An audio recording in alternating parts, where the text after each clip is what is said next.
السلام عليكم ورحمة الله وبركاته. إن الحمد لله نحمده ونستعينه. من يهده الله فلا مضل له ومن يضلله فلا هادي له. وأشهد أن لا إله إلا الله وحده لا شريك له وأن محمدا عبده ورسوله. أما بعد، فأعوذ بالله من الشيطان الرجيم. بسم الله الرحمن الرحيم. لن ينال الله لحومها ولا دماؤها ولكن يناله التقوى منكم. كذلك سخرها لكم لتكبروا الله على ما هداكم وبشر المحسنين. محترم حضرات و حاضرین، مختصر سے مقدس درس میں جو موضوع لے کر آپ لوگوں کی خدمت میں حاضر ہوا ہوں، وہ عنوان ہے قربانی کرنے والوں کے نام ایک اہم پیغام۔ اللہ تعالیٰ کو قربانی کرنے والے کا نہ گوشت پہنچتا ہے نہ خون پہنچتا ہے، جیسا کہ میں نے آیت کریمہ تلاوت کی، جس میں اللہ تبارک و تعالیٰ کا فرمان ہے کہ لن ينال الله لحومها ولا دماؤها ولكن يناله التقوى منكم كذلك سخرها لكم لتكبروا الله على ما هداكم وبشر المحسنين۔ کہ اللہ تبارک و تعالیٰ کو قربانی کرنے والے کے جانور کا نہ گوشت پہنچتا ہے نہ خون پہنچتا ہے۔ اگر اسے کچھ پہنچتا ہے تو تمہاری پرہیزگاری درکار ہے۔ اس نے جانوروں کو تمہارے لیے اس لیے مسخر کیا ہے تاکہ تم اس کی دی ہوئی ہدایت کے مطابق اس کی بڑائی بیان کرو۔ اے نبی صلی اللہ علیہ وسلم، نیک لوگوں کو خوشخبری دیجیے۔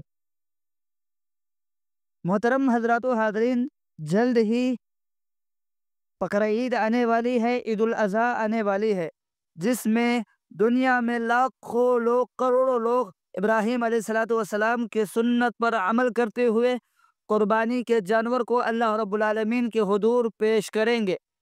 اس سے پہلے چند باتوں کا خیال مجھے بھی رکھنا چاہیے، آپ لوگوں کو بھی رکھنا چاہیے۔ سب سے پہلی چیز، قربانی آپ بعد میں کریں، پہلے اخلاص اپنے اندر پیدا کرے، اخلاص مقصد اول رہے۔ اخلاص نیت کے بغیر کوئی بھی عمل اللہ کے یہاں قابل قبول نہیں ہے۔ لہذا دیگر اعمال صالحہ کے ساتھ ساتھ قربانی جیسے عظیم عمل میں بھی اخلاص ضروری ہے۔ اللہ تعالیٰ نے اسی بات کا حکم مجھے اور آپ کو دیا ہے، جیسا کہ اللہ رب العالمین کا فرمان ہے، قُلْ إِنَّ صَلَاتِي وَنُسُكِي وَمَحْيَايَ وَمَمَاتِي لِلَّهِ رَبِّ الْعَالَمِينَ۔ اے نبی، آپ کہہ دیجئے کہ بے شک میری نماز، میری قربانی، میری زندگی، میری موت سب اللہ رب العالمین کے لیے ہیں۔ یہی نہیں، پہلے نبی صلی اللہ علیہ وسلم کا فرمان بھی سنیے۔ ابو امامہ الباہلی رضی اللہ عنہ بیان کرتے ہیں، اللہ کے نبی صلی اللہ علیہ وسلم نے بیان فرمایا، ان اللہ لا يقبل من العمل الا ما كان له خالصا وابتغ به وجهه۔ کہ بے شک اللہ رب العالمین صرف وہی عمل قبول کرتے ہیں جو خالص اللہ رب العالمین کے لیے کیا گیا ہو، اللہ کی رضا کے لیے مقصود ہو۔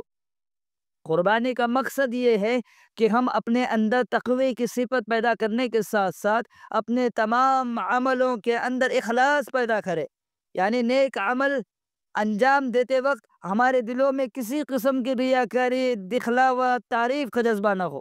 لیکن افسوس، آج ہم نے قربانی کو اپنا اسٹیٹس دکھانے کا ذریعہ سمجھ لیا ہے۔ مہنگے سے مہنگا جانور صرف اس لیے خریدتے ہیں تاکہ سماج کے اندر ہماری تعریف عام ہو۔ آج کل یہ وبا بہت عام ہے کہ لوگ اپنے اپنے جانوروں کی تصاویر، اپنے اپنے جانوروں کی ویڈیو اپنے سوشل میڈیا اکاؤنٹ پر شیئر کر کے لائک اور کمنٹ چاہتے ہیں۔ باقاعدہ طور پر ٹک ٹاک پر، انسٹاگرام پر، یوٹیوب پر اپنے جانوروں کے ویڈیوز بناتے ہیں اور شیئر کرتے ہیں، اپلوڈ کرتے ہیں، اور انہیں سال ہر سال لوگوں کو دکھانے کے لیے اپنے پاس رکھا جاتا ہے۔ ہم اپنے جانور کو تب تک اپنے اوپر حلال نہیں سمجھتے جب تک کہ اسے پورے محلے کے چکر نہ لگا لے، اور ہر کسی کو جا جا کر اس کی قیمت نہ بتا دے۔ یاد رکھیے، جو لوگ بھی ایسا کرتے ہیں ان کو اپنی قربانی کی فکر ہونی چاہیے، کیونکہ جس نے بھی اپنا نیک عمل لوگوں کو دکھانے کے لیے کیا، اس کے نیک عمل تباہ ہو گئے، برباد ہو گئے۔ جیسا کہ اللہ کے رسول صلی اللہ علیہ وسلم کا بیان ہے، ان اخوف ما اخاف علیکم الشرک الاصغر، قالوا وما الشرك الاصغر یا رسول اللہ؟ قال الرياء، يقول الله عز وجل لهم يوم القيامة إذا جزي الناس بأعمالهم اذهبوا إلى الذين كنتم تراءون في الدنيا فانظروا هل تجدون عندهم جزاء۔ میں تم پر سب سے زیادہ چیز کے بارے میں ڈرتا ہوں، وہ شرک اصغر ہے۔ صحابہ کرام نے اللہ کے نبی صلی اللہ علیہ وسلم سے سوال کیا، اللہ کے نبی صلی اللہ علیہ وسلم، شرک اصغر کیا ہوتا ہے؟ شرک اصغر کیا ہے؟ اللہ کے رسول صلی اللہ علیہ وسلم نے بیان فرمایا، شرک اصغر ریاکاری اور دکھلاوا ہے۔ آپ صلی اللہ علیہ وسلم نے بیان فرمایا، سنو، کل قیامت کے روز اللہ رب العالمین یہ ارشاد فرمائیں گے، اے لوگو، دنیا کے اندر جن جن لوگوں کو دکھانے کے لیے تم نے نیک اعمال انجام دیے تھے، آج ان کے پاس جاؤ اور جا کر دیکھو ان کے پاس تمہارے لیے کوئی اجر و ثواب اور بدلہ ہے؟ قربانی کے مقاصد میں سے ایک دوسرا مقصد جسے مجھے اور آپ کو نہیں بھولنا چاہیے وہ ہے تقوی، جو اصل مقصد ہے، نہیں بھولنا چاہیے۔ قربانی کے مقاصد، قربانی کی حکمتوں میں سب سے بڑی حکمت، سب سے بڑا مقصد اور سب سے اہم مسلمانوں کو تقوی کی تعلیم دینا ہے۔ ہمارے اندر تقوی، ہمارے اندر اخلاص کی صفت پیدا کرنی ہے، ہم سب کو متقی اور مخلص بنانا ہے، جیسا کہ قرآن کہتا ہے، رب العالمین کہتے ہیں، لَن يَنَالَ اللَّهَ لُحُومُهَا وَلَا دِمَاؤُهَا وَلَكِنْ يَنَالُهُ التَّقْوَى مِنْكُمْ كَذَلِكَ سَخَّرَهَا لَكُمْ لِتُكَبِّرُوا اللَّهَ عَلَى مَا هَدَاكُمْ وَبَشِّرِ الْمُحْسِنِينَ۔ اللہ تعالیٰ کو قربانی کرنے والے کا نہ گوشت پہنچتا ہے، نہ خون پہنچتا ہے تو تمہاری پرہیزگاری پہنچتی ہے، پہنچتا ہے تمہارا تقوی پہنچتا ہے۔ علامہ عبد الرحمن بن ناصر السعیدین رحمہ اللہ اس آیت کی تفسیر میں لکھتے ہیں کہ ان کو فقط ذبح کرنا مقصود نہیں ہے، جانور کو ذبح کرنا مقصود نہیں ہے، بلکہ اللہ تعالیٰ کے پاس ان کا نہ گوشت پہنچتا ہے نہ خون پہنچتا ہے، کیونکہ اللہ تعالیٰ ان سب چیزوں سے بے نیاز اور قابل ستائش ہے۔ اس کے پاس صرف بندے کا اخلاص پہنچتا ہے، بندے کا ثواب کی امید سے اور صالح نیت سے پہنچتی ہے۔ اسی لیے اللہ کے رب العالمین نے کہا، وَلَكِنْ يَنَالُهُ التَّقْوَى مِنْكُمْ، کہ اس کے پاس تمہارا تقوی پہنچتا ہے۔ بس اس آیت کریمہ میں قربانی میں اخلاص کی ترغیب دی گئی ہے۔ قربانی کا مقصد صرف اللہ کی رضا طلب ہو، اس کا مقصد تفاخر، ریاکاری، شہرت کی خواہش نہیں ہو۔ اسی طرح دیگر تمام عبادات کے ساتھ اگر اخلاص اور تقوی نہ ہو تو اس کے اجر اور ثواب اللہ رب العالمین کے یہاں کچھ بھی نہیں ہے۔ ایک مثال دیجیے، ایک مثال سے سمجھیے، اگر کسی عمل میں اخلاص نہیں ہے تو وہ ایسے ہی ہے کہ کسی انسان کے اندر روح نہ ہو۔ جس انسان کے اندر روح نہ ہو وہ انسان مردہ ہوتا ہے۔ بالکل اسی طرح کسی عمل میں اخلاص نہ ہو وہ عمل بے وقعت ہوتا ہے۔ تقوی و اخلاص دونوں ایک دوسرے کے ساتھ لازم اور ملزوم ہے۔ بلا شبہ جو متقی ہوگا وہ مخلص بھی ہوگا، جس کے اندر اخلاص ہوگا وہ متقی اور پرہیزگار بھی ہوگا، اور ایسا ہو ہی نہیں سکتا کہ دونوں ایک دوسرے کے بغیر پائے جائے۔ یہ قربانی کا سب سے بڑا فلسفہ ہے، کیونکہ اللہ تعالیٰ نے خود اس کا ذکر کیا ہے۔ اب اگر کسی شخص کے اندر قربانی سے یہ مقصد حاصل ہو جاتا تو سمجھ لیجئے اس کی قربانی صحیح ہے، اور اگر قربانی کا اصل و حقیقی مقصد حاصل نہیں ہوا تو اس کی قربانی بیکار ہے۔ قربانی کرنے والے، مال حرام کمانے والے قربانی کرنے سے دور رہیے۔ جو حرام مال کماتے ہیں، جو حرام تجارت کرتے ہیں، جو حرام جگہ سے ان کی آمدنی ہے، ایسے لوگ قربانی سے دور رہے۔ بھائیو، جو لوگ سودی کاروبار میں ملوث ہے، بھائیو جو لوگ جوا کھیلتے ہیں، بھائیو جو لوگ شراب اور اس سے متعلق کسی پیشے سے منسلک ہے، بھائیو اگر کوئی انسان زناکاری کے دھندے میں ملوث ہے، کوئی انسان یتیموں اور بہنوں کا مال ہڑپ کر رہا ہے، رشوت لیتا ہے اور دیتا ہے، مال میں خیانت کا مرتکب ہے، چوری کرتا ہے، ڈاکے ڈالتا ہے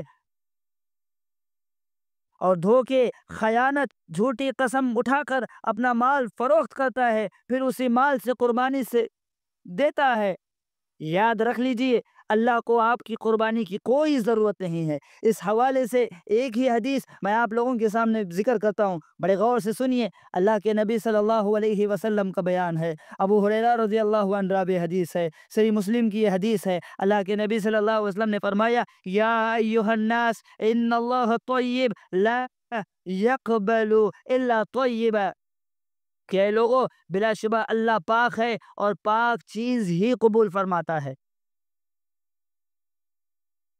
قربانی میں شراکت داری سوچ سمجھ کر کرنا چاہیے۔ آپ اگر قربانی کر رہے ہیں اور آپ کے ساتھ کوئی اور بھی بندہ شریک ہے قربانی میں، تو قربانی جب ہم کر رہے ہیں دوسرے کے ساتھ شراکت داری میں، تو بہت سوچ سمجھ کر کرنا چاہیے۔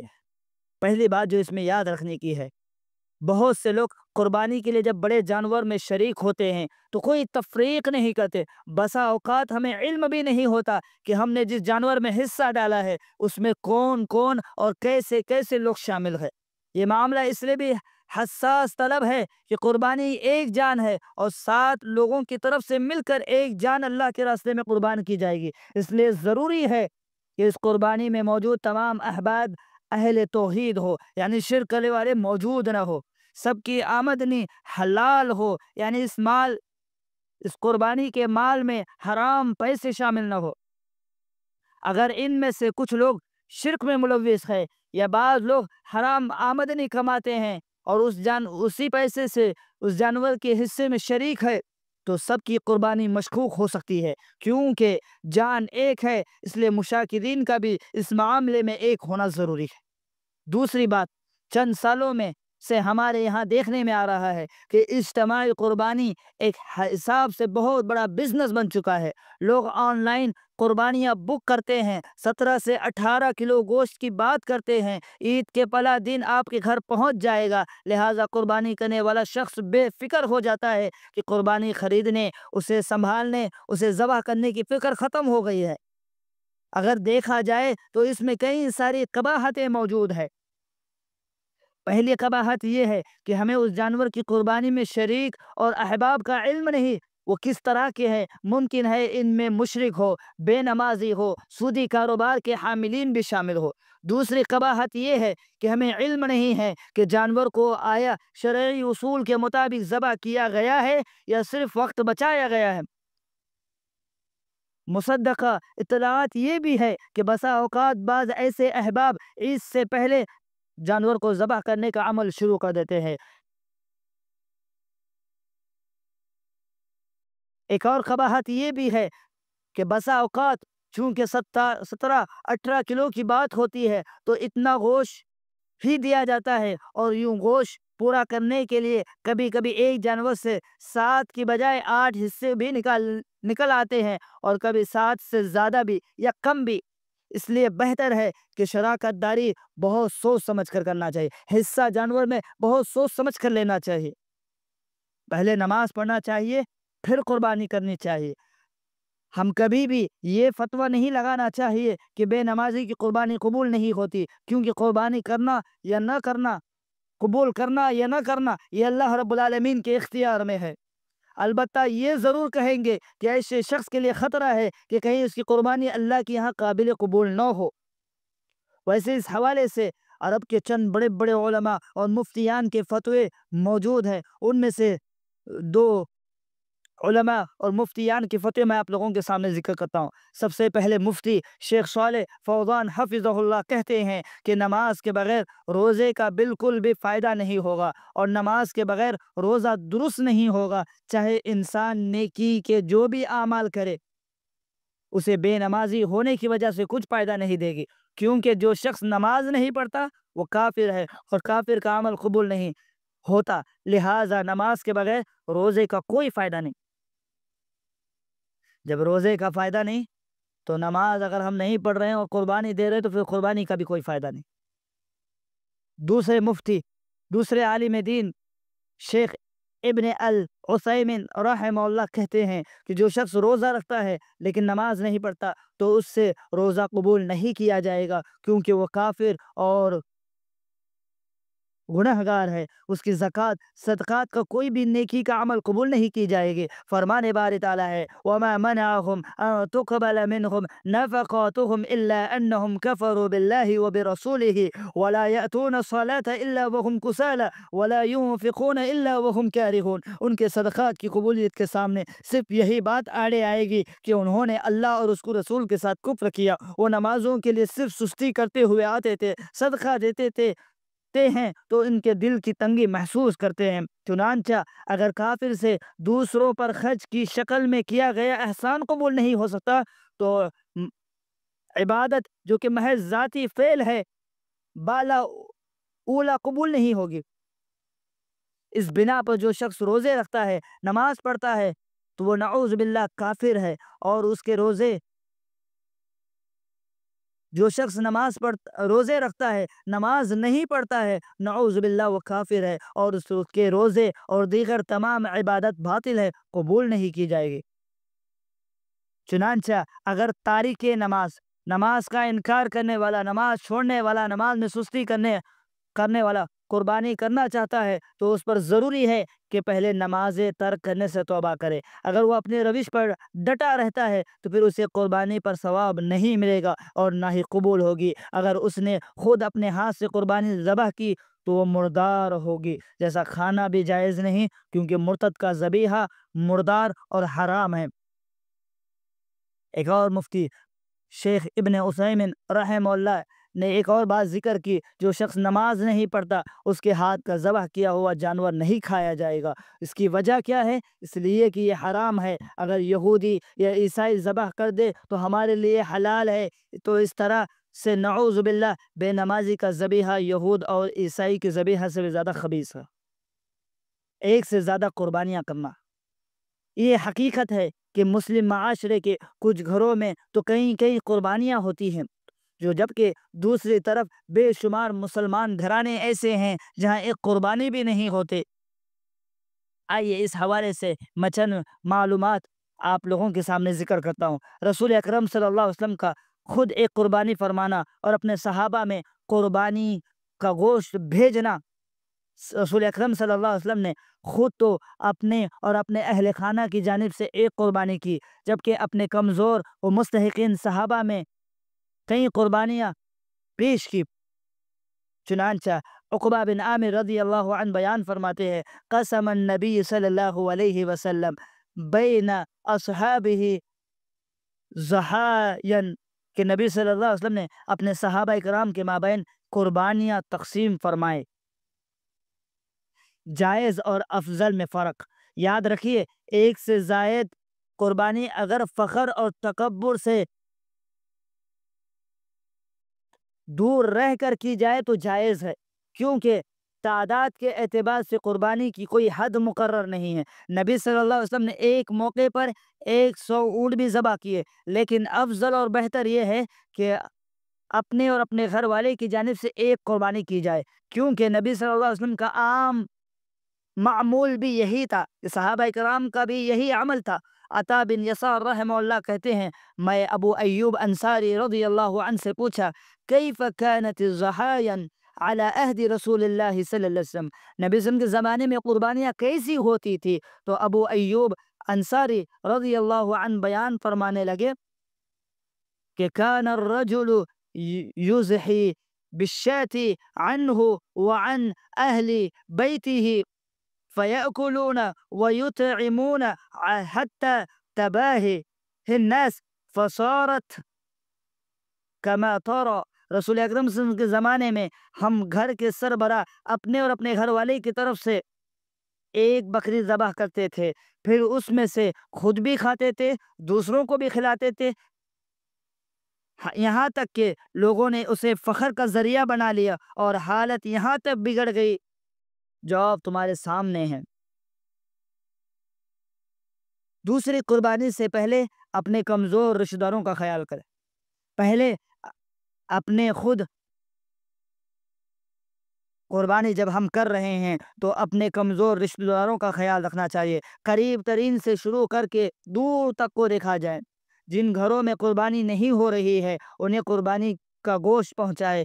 ایک تو یہ کہ امیر رشتہ داروں پر غریب رشتہ داروں کا بھی حق ہے، دوسرا ان کے ساتھ حسن سلوک کا تقاضا بھی ہے، تیسرا ان کے بچوں کے ساتھ شفقت بھی ہے، جو اپنے ہی جیسے دیگر بچوں کو اس تعلق سے حسرت بھری نظروں سے دیکھتے اور احساس کم تری کا شکار رہتے ہیں۔